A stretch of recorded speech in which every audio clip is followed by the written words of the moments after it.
Bulgarian ભવિષ્ય વેચતા બાબા વેંગાની ઘણી ભવિષ્યવાણીઓ સોશિયલ મીડિયા પ્લેટફોર્મ પર વાયરલ થતી હોય છે. એવી ઘણી ઘટનાઓ ઉદાહરણ પણ છે જેમાં બાબા વેંગાની કેટલીક ભવિષ્યવાણીઓ સાથે મેળ ખાય છે. જેમાં બીજો વિશ્વયુદ્ધ 11 ડિસેમ્બરનો હુમલો અને સુનામી જેવી ઘટનાઓ છે. પણ બાબા વેંગા એક ભવિષ્યવાણી સોના અને ચાંદીના ભાવને લઈને પણ કરી હતી. શું છે તે ભવિષ્યવાણી તેની વિગતે ચર્ચા કરીશું. નમસ્કાર, હું છું પ્રથમ મોદી, આપ જોઈ રહ્યા છો નિર્ભય. બાબા વેંગા દ્વારા 2026ને લઈને ભવિષ્યવાણીઓ કરવામાં આવી હતી અને તેમાંથી એક ભવિષ્યવાણી સોનાના ભાવને લઈને પણ કરવામાં આવી છે.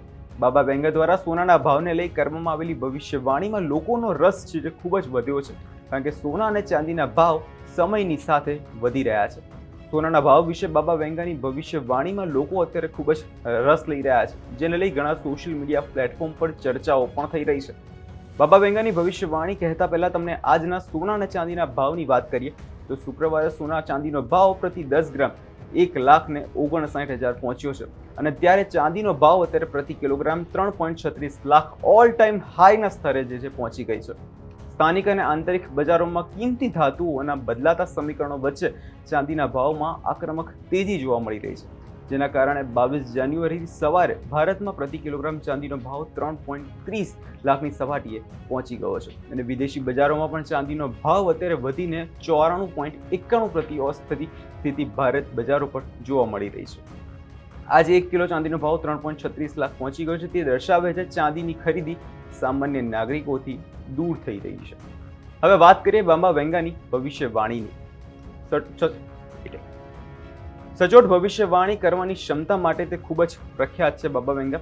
સોનાના ભાવ અંગે બાબા વેંગાની ભવિષ્યવાણીઓ સોશિયલ મીડિયામાં વાયરલ થઈ રહી છે, જેથી લોકો આ વાતને લઈ ખૂબ જ અટકળો લગાવવામાં આવી રહી છે કે બાબા વેંગાની ભવિષ્યવાણી સાચી પડશે કે નહીં.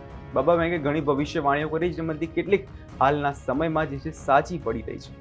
સોનાના ભાવમાં હાલમાં આવેલો જબરદસ્ત ઉછાળો બાબા વેંગાની ભવિષ્યવાણીને સાચી સાબિત કરે છે. જીઓ પોલિટિકલ સમીકરણો, ઘર્ષણો, આર્થિક સમસ્યાઓ અને શેર બજારમાં ઉતાર ચઢાવને કારણે વૈશ્વિક અનિશ્ચિતતા ઘણા રોકાણકારો સોના અને ચાંદી તરફ ધકેલી રહ્યા છે, કારણ કે સોનું અને ચાંદીને એક સુરક્ષિત રોકાણ માનવામાં આવે છે. છેલ્લા 10 વર્ષમાં દુનિયાભરના કેન્દ્રીય બેન્કો દ્વારા ખરીદેલા સોનાનું પ્રમાણ પણ વધ્યું છે. કુલ વૈશ્વિક દેવું આશરે 3.38 ટ્રિલિયન છે અને આ રકમ દુનિયાની જીડીપી કરતાં પણ ઘણી વધારે છે. 3.38 ટ્રિલિયન એટલે તમને જણાવી દઈએ કે 338 લાખ કરોડ રૂપિયા.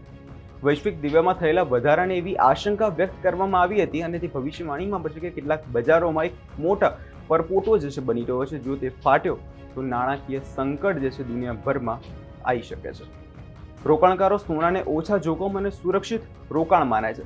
આપણે ઘરમાં પણ જોતા હોઈએ છીએ કે સોનું જે છે તે સેફ રોકાણ માનવામાં આવે છે, કે આપણા ઘરમાં જો વધારે પૈસા હોય તો લોકો સોનું ખરીદી લેતા હોય છે.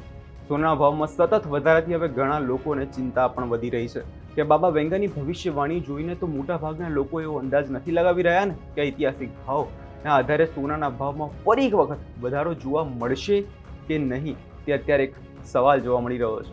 હવે આને લઈને તમારો શું અભિપ્રાય છે? તમે કમેન્ટ કરી ચોક્કસથી જણાવજો અને અમારી ચેનલ નિર્ભય ન્યૂઝને લાઇક, શેર અને સબસ્ક્રાઇબ કરવાનું ભૂલશો નહીં.